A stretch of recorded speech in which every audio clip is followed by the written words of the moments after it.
Assalamualaikum warahmatullahi wabarakatuh. Perkenalkan, nama saya Shalini Azhara Wijaya dengan NIM 24111111220012. Pada kesempatan kali ini, saya akan menjelaskan berdasarkan pemahaman saya mengenai anatomi, ginjal, dan sistem urinaria. Oke, ini adalah gambar dari intermediate mesoderm, yaitu bagian tengah dari lapisan mesoderm pada embrio yang berfungsi sebagai tempat berkembangnya sistem urogenital.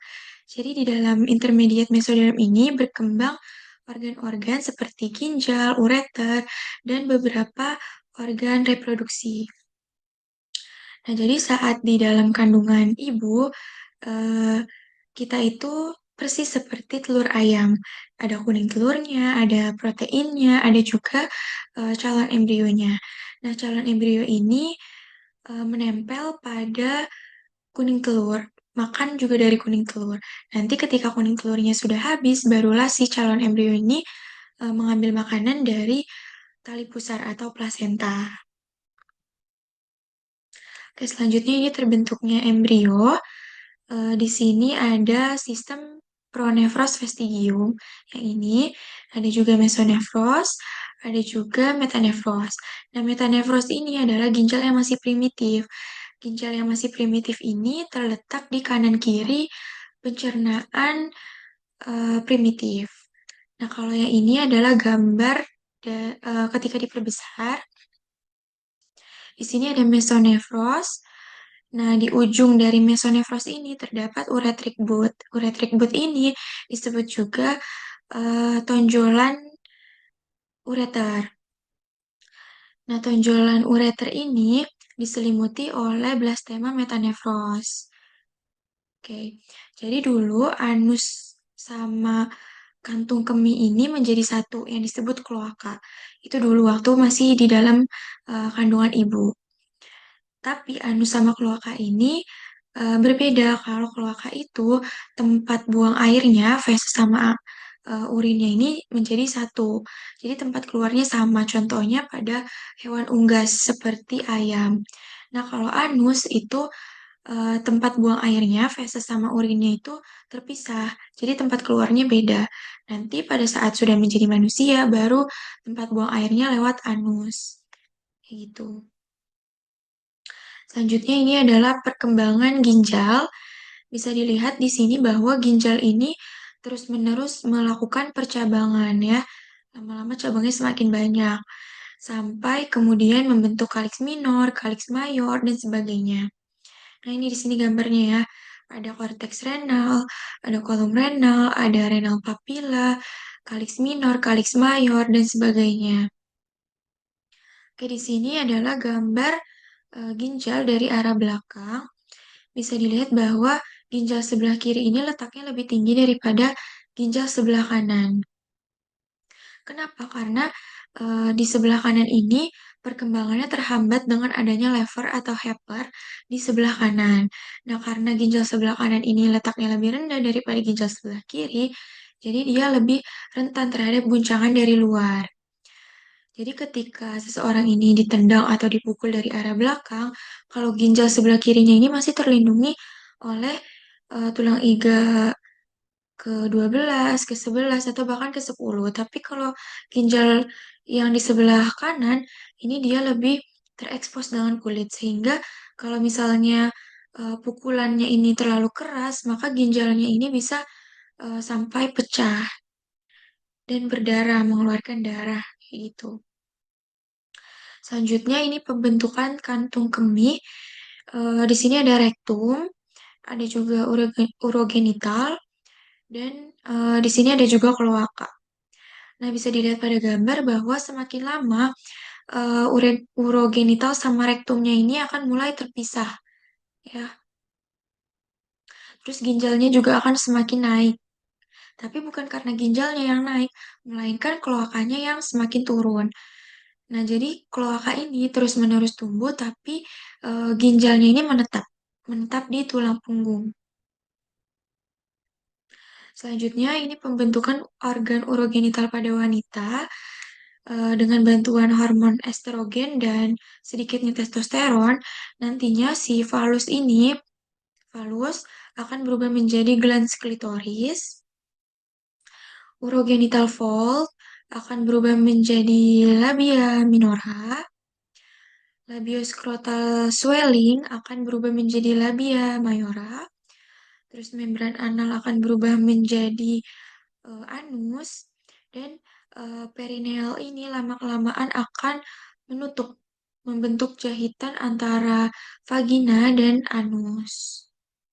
Nah, ini gambar pada saat awal 7 minggu, kalau yang ini akhir 7 minggu. Nah, pada akhir 7 minggu ini nantinya vagina akan membentuk vagina primordium. Oke, selanjutnya kalau yang ini pembentukan organ urogenital pada pria. Kalau pada pria nantinya falus ini akan berubah menjadi penis, terus urogenitalnya ini akan menutup, ya, akan menutup seperti ini. Terus scrotal swellingnya ini akan berubah menjadi skrotum. Namun ada kelainan pada bayi laki-laki di mana si urogenitalnya ini tidak menutup. Nah, itu disebut kelainan hipospadia, di mana nanti kalau misalnya urogenitalnya ini tidak menutup, si bayi laki-lakinya ini buang air kecilnya lewat belakang. Oke, selanjutnya ini gambar ginjal dari arah depan. Masih sama, jadi ginjal kirinya ini terletak lebih tinggi daripada ginjal kanan. Dan di atas ginjal kiri dan kanan ini terdapat kelenjar glandula suprarenalis yang menghasilkan hormon adrenalin. Jadi ketika kita takut, panik, terus jantungnya berdebar-debar, terus nafasnya terengah-engah, itu akibat dari hormon adrenalin yang dihasilkan oleh kelenjar glandula suprarenalis. Nah, di sini ginjal kanan kiri juga mengapit dua pembuluh darah besar. Kalau yang merah ini namanya aorta, kalau yang biru ini namanya vena cava inferior. Kalau aorta itu mengalirkan darah dari jantung ke seluruh tubuh. Kalau vena cava inferior itu mengalirkan darah dari seluruh tubuh ke jantung. Selanjutnya ini anatomi ginjal. Ginjal ini dibungkus oleh kapsul. Kapsulnya ini namanya kapsula fibrosa yang sangat keras. Terus ginjal ini bentuknya seperti kacang merah. Terus ginjal ini punya dua kubu, yaitu kubu atas sama kubu bawah. Dan air seni yang dihasilkan oleh ginjal nantinya akan mengalir ke pelvis renalis, dan pelvis renalis ini akan berubah menjadi ureter. Oke, selanjutnya ini masih anatomi ginjal. Nah, ginjal ini punya korteks atau kulit yang fungsinya ini sebagai tempat filtrasi pembuluh darah. Di sini ada glomerulus glomerulus, terus ada calyx minor, calyx minor, calyx minor, calyx minor, calyx minor yang akan bersatu menjadi calyx mayor. Nah, calyx mayor ini akan berubah bersatu juga menjadi pelvis renalis. Pelvis renalis akan berubah menjadi ureter. Oke, selanjutnya ini gambar ureter. Ini ginjal ya, ini ginjal. Ureter ini yang panjangnya, yang warna kuning. Nah, ureter ini panjangnya sekitar 25 cm dan memanjang sampai ke vesika urinaria atau kantung kemih. Yang ini ya. Nah, di kantung kemih ini kalau misalnya ada air kencing sekitar 1 atau 2 cc, dia akan ditampung menunggu terlebih dahulu di pelvis renalis. Nah, nanti akan didorong oleh kontraksi otot menuju ke buli-buli sekitar 200 cc atau sekitar 2 gelas aqua. Nah, nanti di buli-buli itulah baru muncul sensasi ingin buang air kecil. Seperti itu. Oke, nah ini gambar uretra pada pria. Di sini ada buli-buli, sini prostat, di sini yang panjang ini namanya penis. Nah, prostat ini diapit oleh dua sphincter. Ada sphincter interna dan di sini sphincter uretra eksterna. Kalau sphincter uretra interna ini bersifat tidak sadar atau otonom. Kalau sphincter uretra eksterna ini sifatnya sadar. Tadi kan 200 cc sudah masuk ke buli-buli. Nah, nanti kalau sudah masuk ke buli-buli, si sphincter uretra internanya ini akan mulai membuka dan air kencingnya akan mulai membanjiri uretra bagian prostat. Kemudian ada saat dimana kalau misalnya kita menahan air kencing, itu otot akan em, mengembalikan kembali air kencing yang ada di uretra bagian prostat naik ke atas dan dikosongkan uretra bagian prostatnya sehingga hilang sensasi ingin buang air kecilnya. Nanti ketika muncul 200 cc yang kedua, muncul lagi rasa ingin buang air kecilnya dan lebih berat lagi untuk membuka uretra bagian prostat. Ketika kita sudah di kamar mandi, barulah si sphincter uretra eksternanya ini membuka untuk mengeluarkan isi dari buli-buli. Jadi, sensasi ingin buang air kecilnya ini muncul ketika air kencingnya ini sudah mulai membanjiri uretra bagian prostat ya. Nah, uretra pada pria ini terdiri dari tiga bagian.